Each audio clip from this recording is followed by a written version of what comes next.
அலைக்கும் வரஹ்மத்துல்லாஹி வபரகாத்துஹு. அன்பானவர்களே, நாம் துல்ஹஜ் மாதம் முதல் 10ல் அந்த முதல் 10ல் இருக்கோம். துல்ஹஜ் மாதத்தில் சிறப்பான எல்லாரும் ஹஜ்ஜோடைய கடைசி கட்டளையாக இஸ்லாத்தில் உள்ள ஹஜ்ஜை நிறைவேற்றிகிட்டு இருக்காங்க.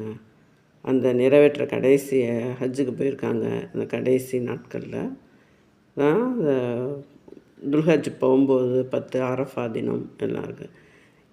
நபி ஸல்லல்லாஹு அலைஹி வஸல்லம் சொல்லியிருக்காங்க, இந்த கடைசி துல்ஹஜ் மாதம் 10ஆம் நாட்கள், இந்த நாட்களில் செய்கிற செயலில் மற்ற எல்லா நாட்களும் செய்வதை விட அல்லாஹுக்கு மிக விருப்பமானதாகும் என்று சொல்லியிருக்காங்க. ஜிஹாதை விடையுமா அப்படின்னு சஹாபாக்கள் கேட்டிருக்காங்க. ஆம் என்று சொல்லியிருக்காங்க.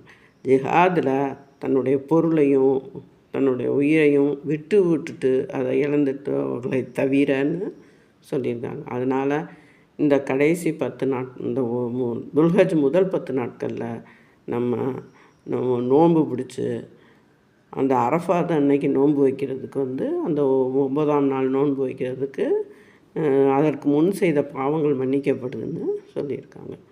ஆகையினால் நம்ம இந்த 10 நாட்கள் நிறையா பகலில் இது சூரா 10 நாட்களை பற்றி அஸ்ர்ன்னு சொல்லி 10 இரவுகள் சிறந்ததுன்னு சொல்லி சொல்கிறதுலையும் இது வருது. அன்னைக்கு நோன்பு வைக்கிறதுக்கு அதன் முன்னாடி உள்ள ஒரு வருட பாவங்களும் அதற்கு பின்வரும் ஒரு வருட பாவங்களும் மன்னிக்கப்படுதுன்னு நபி ஸல்லல்லாஹு அலைஹி வஸல்லம் சொல்லியிருக்காங்க. ஆகையினால் நம்ம இந்த 10 நாட்கள் அதிகம் நம்ம நோன்பு வச்சு இந்த பகலில் ரொம்ப வணக்கங்கள் செஞ்சு இரவுலையும் நம்ம இது வணக்கங்களை அதிகப்படுத்தி நம்ம தொழுது ஒரு சில ஜக்காத்துகளையும் கொடுக்கலான்னு சொல்கிறாங்க. இல்லை சதக்கா இதுங்களை நம்ம செஞ்சு நம்ம நிறையா நன்மைகளை இப்ராஹிம் நபி நமக்கு அவங்க இடத்துல அல்லாஹ்வின் தோழர்.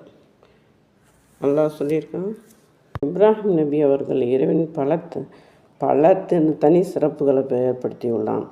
அதில் அவங்க மக்களுக்கு வழிகாட்டும் தலைவராக ஆக்குகிறேன்னு குரானில் இப்ராஹிம் நபியை பற்றி சொல்லியிருக்காங்க. அவங்க இருந்திருக்காங்க. இப்ராஹிம் நபி அவருடைய இருந்தவரில் உங்களுக்கு அழகிய முன்மாதிரி இருக்கிறது அப்படின்னு சொல்லப்படுது. இப்ராஹிம் நபி மிக பொறுமையானவர். அவர் புரட்டி போட்ட சரித்திர நாயகன், ஏகத்துவ கொள்கையை இறுக பற்றியவர் இப்ராஹிம் நபி அலைஹிஸ்ஸலாம். அவங்க அவங்களுக்கு பல சோதனைகளை எல்லாம் கொடுத்தபோது அவங்க பொறுமையாகவே இருந்திருக்காங்க. அதனால் நம்மளுக்கு அழகிய முன்மாதிரி